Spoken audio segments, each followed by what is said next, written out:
partie depuis 2014, en fait, est là pour impulser, pour fédérer, pour éduquer les jeunes de notre territoire, la région Basse-Terre et plus largement la Guadeloupe, autour de thématiques d'actualité. Donc ces thématiques nous viennent parfois du national, sont parfois impulsées en local au cours de sessions de brainstorming. Et l'an dernier, notre thématique était l'économie circulaire.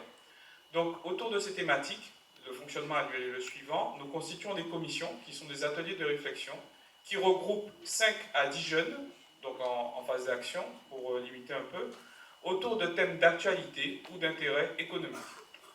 Donc l'une de ces commissions, qui est une commission qui est reconduite systématiquement chaque année, c'est la commission Observatoire économique et social, qui s'intéresse à des questions économiques et sociales qui concernent directement notre territoire et parfois plus largement le national ou la zone Caraïbe.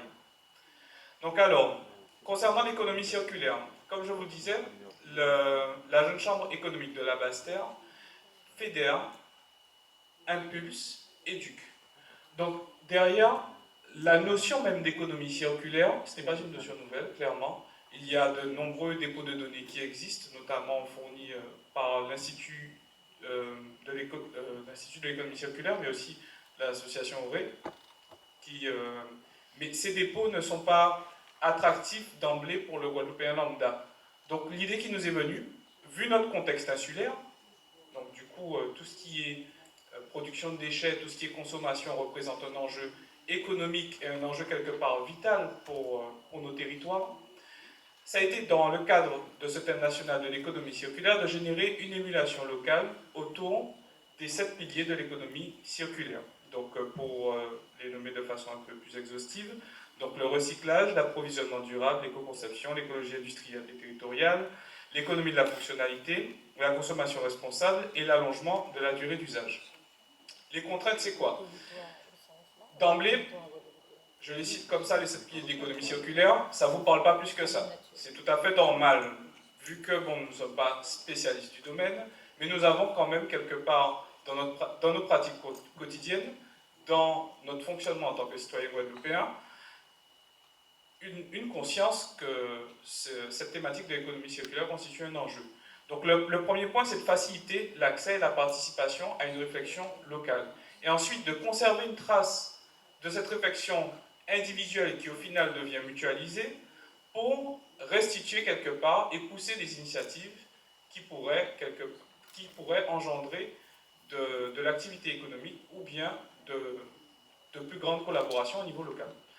C'est ainsi qu'est née la CircleBox, donc qui est une boîte à idées électronique sur l'économie circulaire. Donc, comme je vous l'indiquais, elle a été lancée en 2014 par l'Obseco de 2014, dont je faisais partie, qui était dirigée par Ingrid Bergam et justement la CircleBox, en fait, c'était une idée de Betty Foster. Donc là, cette année, nous réalisons la restitution. Donc, parmi l'ensemble des contributions que nous avons reçues sur ce formulaire, au final c'est une boîte à idées électronique, c'est juste un formulaire en fait, nous en avons sélectionné 3 qui nous ont paru en fait pertinentes dans le cadre justement de ce séminaire en préparation de la COP21. Donc les noms et les âges ont été un peu modifiés, les secteurs d'activité restent. Donc on va regarder les contributions sélectionnées cette année. La première, intéressante, la réutilisabilité, une plateforme d'échange, donc Manuel, 32 ans, cadre du secteur public.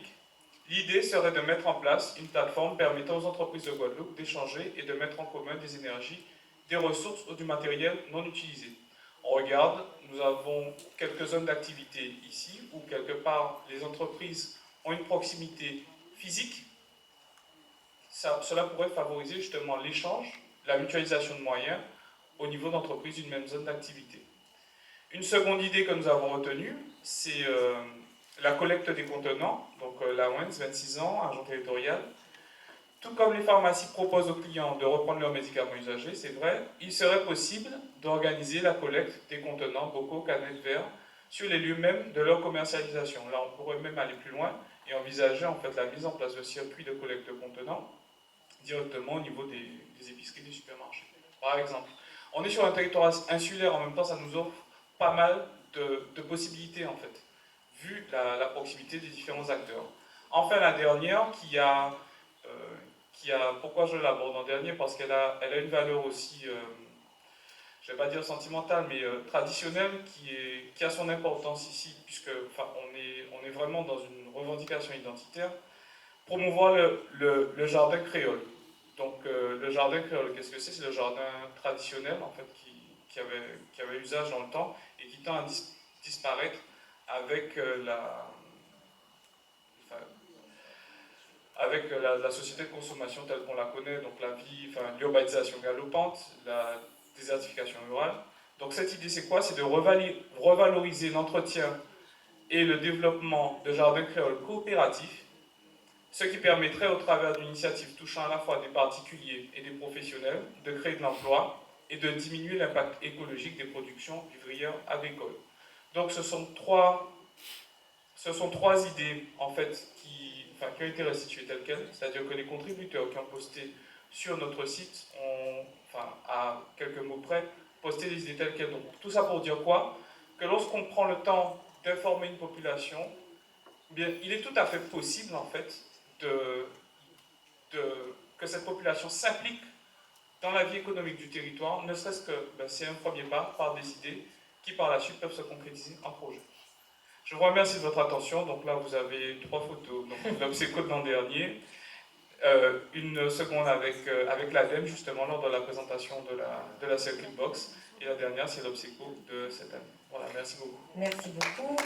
On n'a pas fini. Hein. Il nous reste encore un petit peu de temps. On en a gagné, mais il nous en reste encore un petit peu. Alors, est-ce que